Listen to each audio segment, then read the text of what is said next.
While George R.R. Martin, the author of Game of Thrones, enjoyed and revered Lord of the Rings, he still had issues and criticisms with it, including Aragorn's tax policy, orc genocide, and overall the ending of Lord of the Rings. Tolkien, of all the authors I mentioned earlier, had an impact on me, but Tolkien is right up there at the top. I yield to no one in my admiration for The Lord of the Rings. I reread it every few years. It's one of the great books of the 20th century, but that doesn't mean I think it's perfect. I keep wanting to argue with Professor Tolkien through the years about certain aspects of it. It may seem at first glance that the criticisms could be due to different time periods and conflict of interests. He did what he wanted to do very brilliantly. I've said this before, but I look at the end and it says Aragorn is the king, and he says, and Aragorn ruled wisely and well for 100 years or something. It's easy to write that sentence, but I want to know what was his tax policy, and what did he do when famine struck the land, and what did he do with all those orcs? A lot of orcs left over. They weren't all killed. They ran away into the mountains.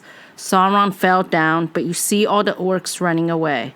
Did Aragorn carry out a policy of systematic orc genocide?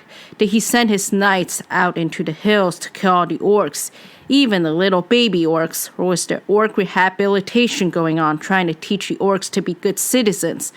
And if the orcs were the result of elves, could orcs and elves intermarry?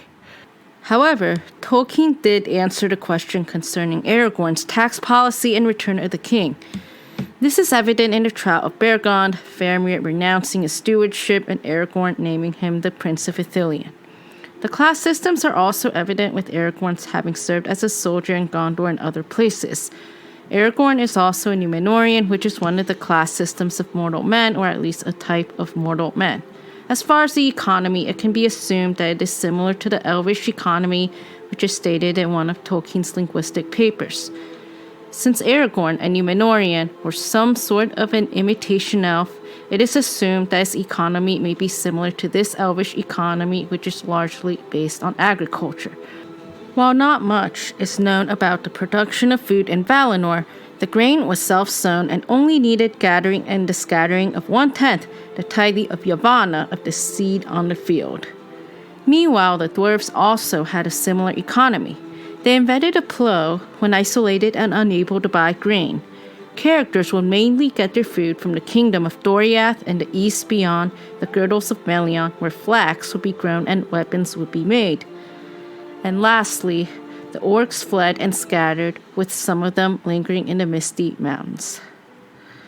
Martin opens up the quote implying he was just being constructive in his opinions. However, the resulting reactions he gave seemed to prove that he was looking for something that wasn't initially intended by Tolkien, evident by their different interests and scopes, with Martin more interested in political discourse, at least in the realm of fantasy, and Tolkien not being too concerned with such things.